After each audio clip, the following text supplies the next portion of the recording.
Hello guys, in the previous video we saw the application of the KNN algorithm, and now in this video we are going to look into how and what are the kind of available frameworks and how we can choose one of the frameworks and what exactly we need to understand with the development lifecycle and how we can use this development lifecycle in our real-time project based on this example of selecting soundtracks or video tracks from a recommended list of database. So in short, now we take this example and we see how we are going to organize our data in step one, and then how we are going to manipulate this data, and then based on this run the algorithm and give the data as input to this algorithm, and how we can take it out and test it with certain users or with internal stakeholders, and then further deploy this and see how efficient our modeling is. So as previously discussed in the other video, we have two kinds of, for simplistic sake, we have two kinds of soundtracks, and one of the soundtrack is called as classical, other one is jazz. So we define them based on these two categories of features or characteristics, and we have the y-axis based on the loudness and amplitude and the pitch. We categorize the songs, and then in the x-axis we have the rhythm, and then the tempo of the song, based on which we are going to classify the song. So on short, we do these two kind of classifications. So whatever I explained here is not going to be visible to the end user, but this itself is very important. For the very first step which we have is that we gather data, so obtain data. So in the OSIN framework, in the O, so we need to obtain the data, and then the next step is so we are scrubbing, which means we are cleaning up the data, we are trying to organize them in a certain way. So to organize from the huge database of thousands of songs into this pattern itself is the first two steps before we are going to try and implement or apply certain kind of algorithm or computing on this data. So these two steps form as the initial. ONS is kind of the preparatory in the development lifecycle of machine learning, the AI framework for a development lifecycle. So then we try to explore, and then we try to develop a business case, which means how this data can be useful in order to get more and more users or more and more user satisfaction by further improving our revenue. So we explore and analyze and find patterns. So we do two things: we correlate the data and the cleaned up data, and then we explore the business cases based on this. Now once we know the business goals and we know what the data in hand, based on this correlation, connecting these dots, we try to make a certain modeling. And this modeling, the ultimate goal of this modeling is to improve the user satisfaction and thus increase the revenue or some kind of profit or benefit for the end users and internal and external stakeholders. We have taken this example of KNN, so you refer the other video if you want to understand what basically is KNN. So what happens here is, once this data classification is done, and then we understand the business case and what exactly you want to achieve, and you start modeling. So you take each of the song or each of the soundtrack that you have in your database, as you have copyrights or owner of these songs.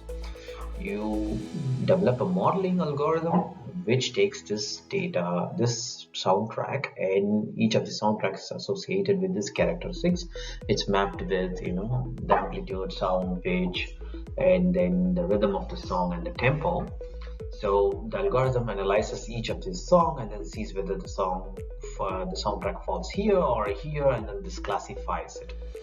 And this step is kind of interpreting. So you deploy the model. So you recommend this in a playlist, and the user either likes the song or dislikes. He skips the soundtrack, or he likes the soundtrack, he watches it further or listens to it, and so on. So you interpret the results, and this comes as a reference data for your future running of this algorithm.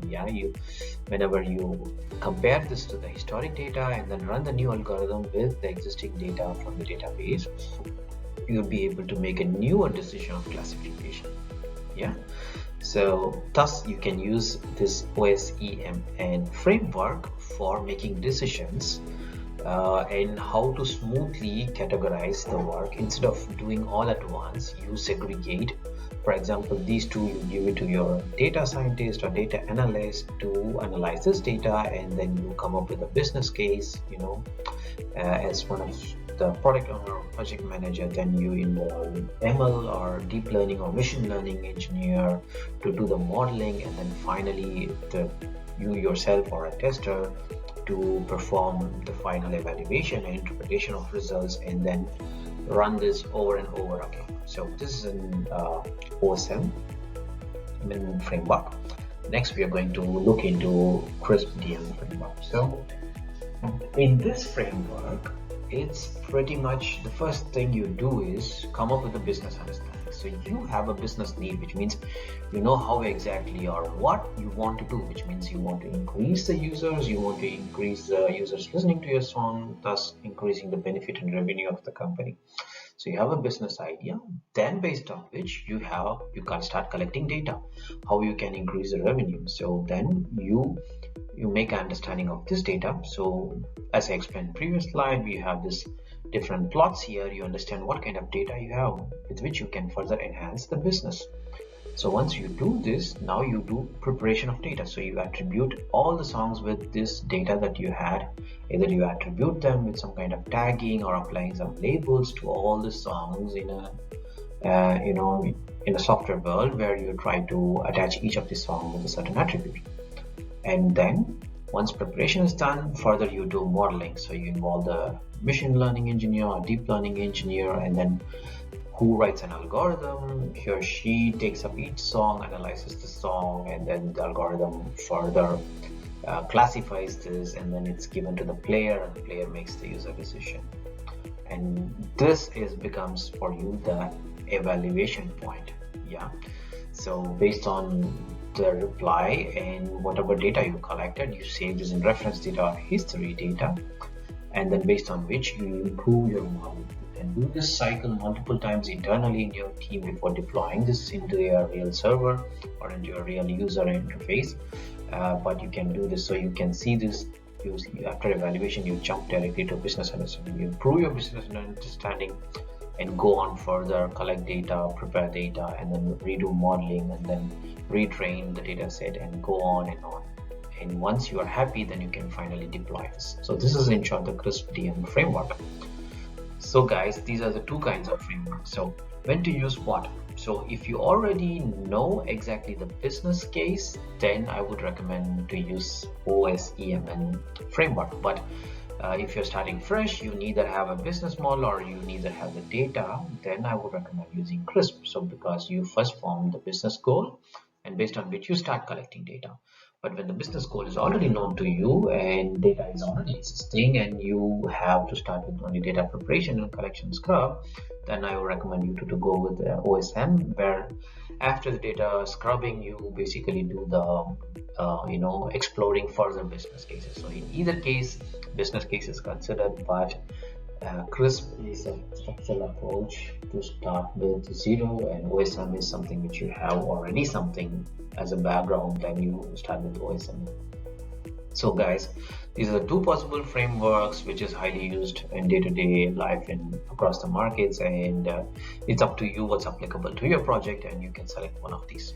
So thanks a lot for watching this video, and have a nice day, and see you in the next videos.